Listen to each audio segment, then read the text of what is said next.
Every thinking person fears nuclear war, and every technological nation plans for it. Everyone knows it's madness, and every country has an excuse. There's a dreary chain of causality.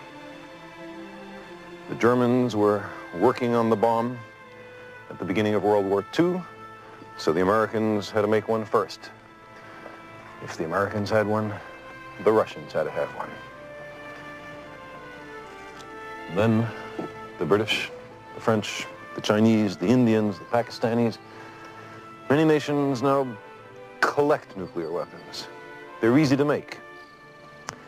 You can steal fissionable material from nuclear reactors. Nuclear weapons have almost become a home handicraft industry.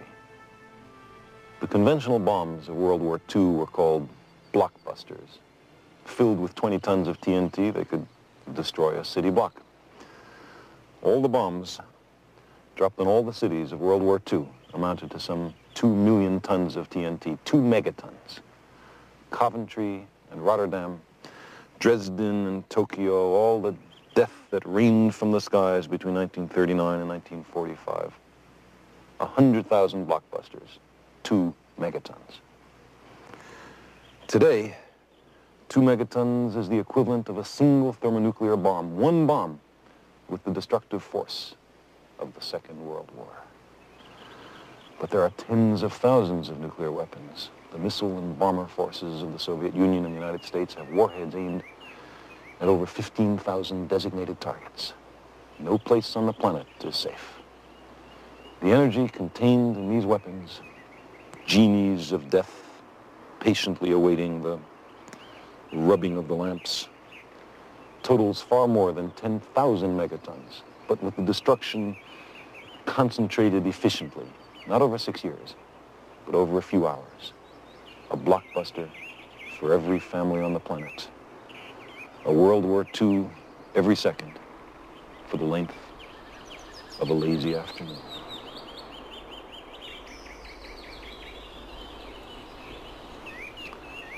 The bomb dropped on Hiroshima killed 70,000 people in a full nuclear exchange, in the paroxysm of global death.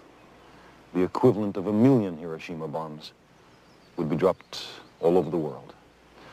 But in such an exchange, not everyone would be killed by the blast and the firestorm and the immediate radiation.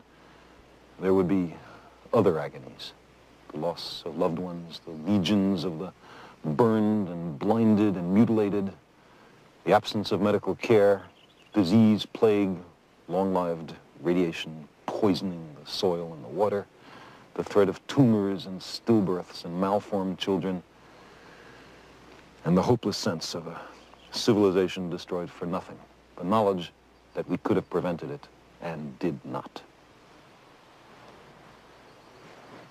The global balance of terror, pioneered by the United States and the Soviet Union, holds hostage all the citizens of the earth.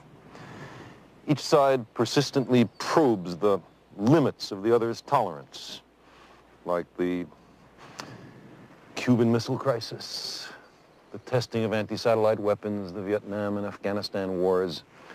The hostile military establishments are locked in some ghastly mutual embrace.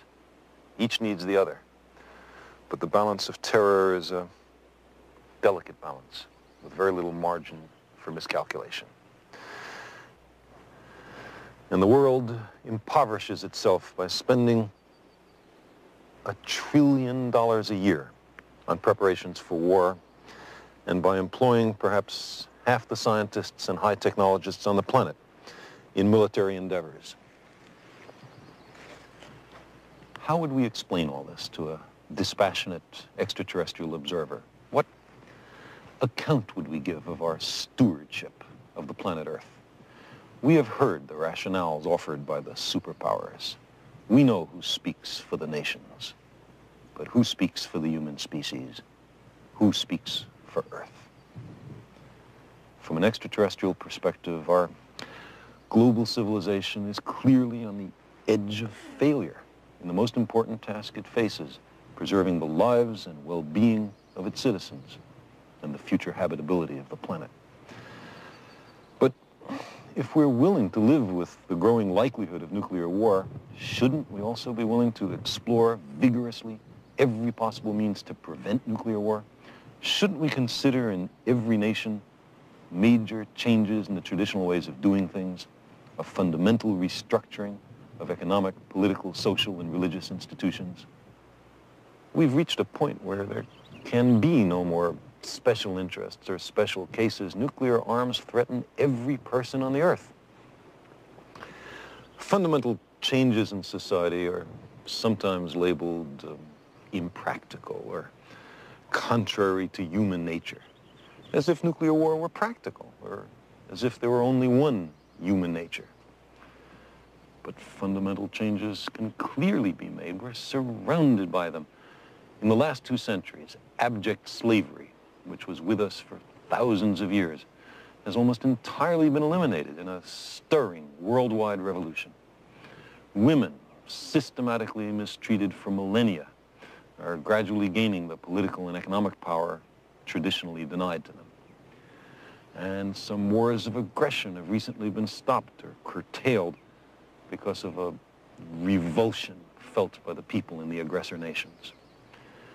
The old appeals to racial, sexual, and religious chauvinism and to rabid nationalist fervor are beginning not to work. A new consciousness is developing which sees the earth as a single organism and recognizes that an organism at war with itself is doomed. We are one planet.